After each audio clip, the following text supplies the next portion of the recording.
Bin ich schon, also schreibe ich in Viertelmundart.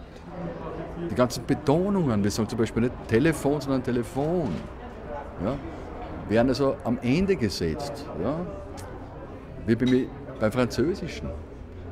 Der französische Klang ist ja dem österreichischen viel näher als der deutsche Klang. Also es wird nicht auf der ersten Seite, komm zu mir, bleib bei mir, sondern komm zu mir, bleib bei mir. Nicht? Wird genau umgedreht. Nicht? Wir sagen ja nicht, laufen Sie die Straße hoch, weil es unpräzis ist.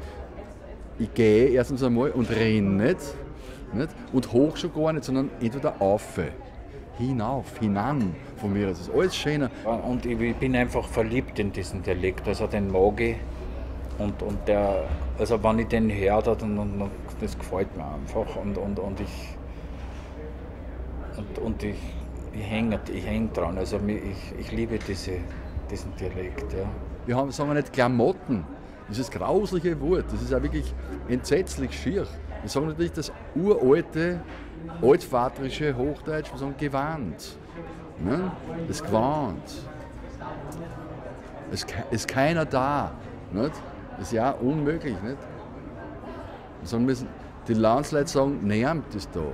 Närmand, das ist ein mittelhochdeutscher Ausdruck. Nicht? Also das ist Das doppelt gestohlene Fahrrad. In Schriftsprache ist nur der Titel. Der Mundart-Untertitel heißt schon, wie ich einmal aus lauter Anstand ein Radl gestohlen habe. Es ist schon ein paar Jahre her, wie die Geschichte passiert ist, die ich jetzt erzählen möchte. Am Ippenplatz ist passiert im 16. Bezirk, gerade ein paar Schritte weiter rauf. Da. Im Frühling war es. Hübsch spät, ist schon gewesen gegen 2 oder früh bald.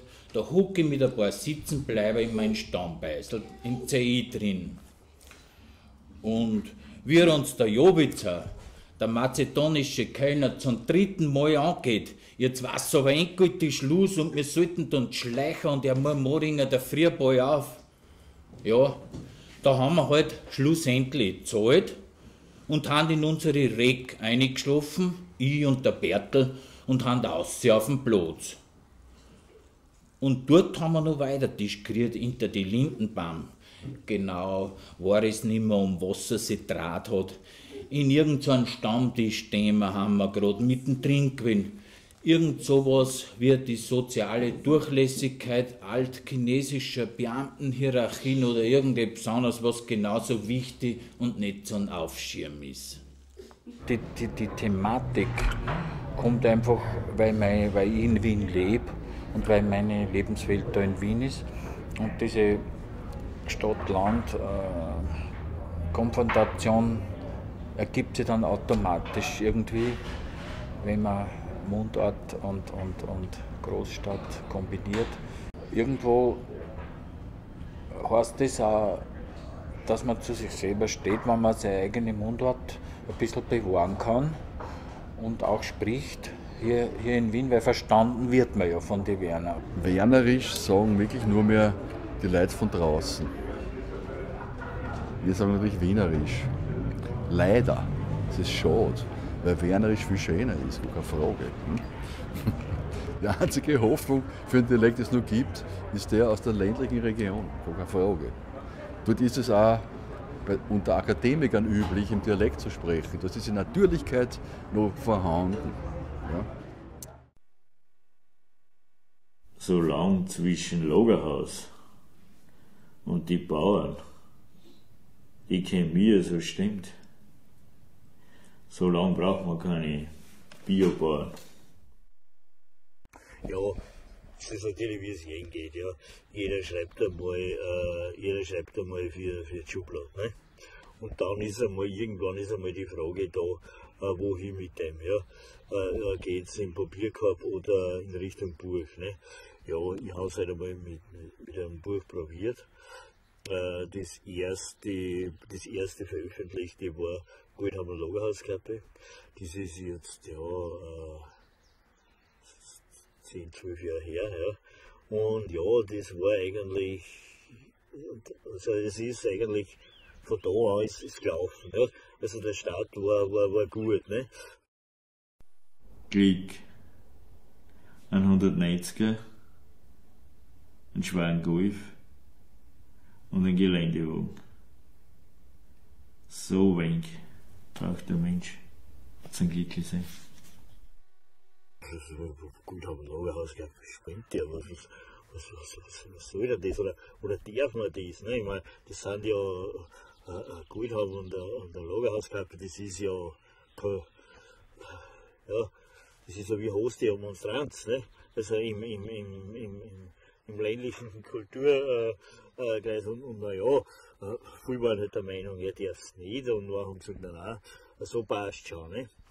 Und ich habe auch nie, ich meine, du machst da natürlich viel Feinde, das ist klar, ich habe auch nie das Problem gehabt, dass irgendwer gesagt hat, na, da schreibst du so ein Blödsinn oder ist nicht wahr, sondern der Grundtenor war einfach der, dass geheißen hat, naja, Stimme tut's eh, aber erstens, was geht's dir an, oder schreiben brauchst du das nicht, oder so, jetzt war schon groß drüber gewachsen, was großen du da nochmal an, ne? Also, das ist der Grundtenor, ne? Das ist eben auch mit dieser ganzen Mentalität, ne? Die man, wobei man ja bei anderen Sachen wieder nicht so zimperlich ist, ne? Also Gestanzel, die dürfen alles sein, ne? Lustig ist, dass man ja eigentlich immer das hintanstellen lässt, dass es sowas wie eine Schriftsprache gibt, nicht? Das Hochdeutsche ist eigentlich eine Schriftsprache. Wurde ja deswegen eingeführt, also eine künstliche Geschichte, um das Ganze irgendwie zu nivellieren, dass er das nächste Dorf auch weiß, was der da meint. Nicht? Also um eine größere Fläche der Information abzudecken. Das war ja das. Nicht? Und es ist ganz lustig, wenn man als Dialekt geschrieben sieht, nicht? Was ja nicht Schriftsprache ist, aber normalerweise nicht? Ist es ja für sich schon eine eigene Qualität. Das ist ja genau die Thematik. Oder das Problem. Wenn ich halt beim Trier, den ich schon lange nicht mehr zusammengekommen bin, und dann sagt, was tust du denn jetzt? Ja, ich schreibe.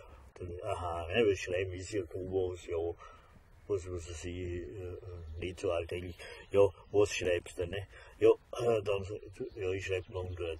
Dann ist einmal der Effekt da, so sicher vereinfacht ausgedrückt, aha, Mundart, ja. Und so, die anderen sind gesund in der Familie, ne? So. Ja, das erste Buch, das sind die Radiges und Staudiges. Das sind also Sprichwörter und Reime. Sprichwörter und Reime. Das zweite sind also Redensarten, Redewendungen. Das dritte waren dann Schimpfwörter. Gibt es ja auch verschiedene andere Sachen. Und das vierte sind die Scherzwörter. Die sind also so lexikonartig aufgebaut. Ne?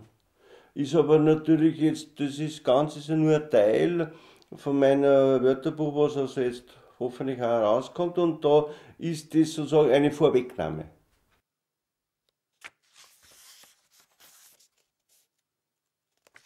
Ich muss sagen, durchschnittlich 3 mit der Woche war ich dann auf Feldforschung unterwegs, und so ist das zustande gekommen. Ich habe also damals geglaubt, da habe ich gedacht, aha, habe ich 4.000, dann habe ich auf einmal 8.000, 9.000 Wörter gehabt. Na, das ist aber schon schön.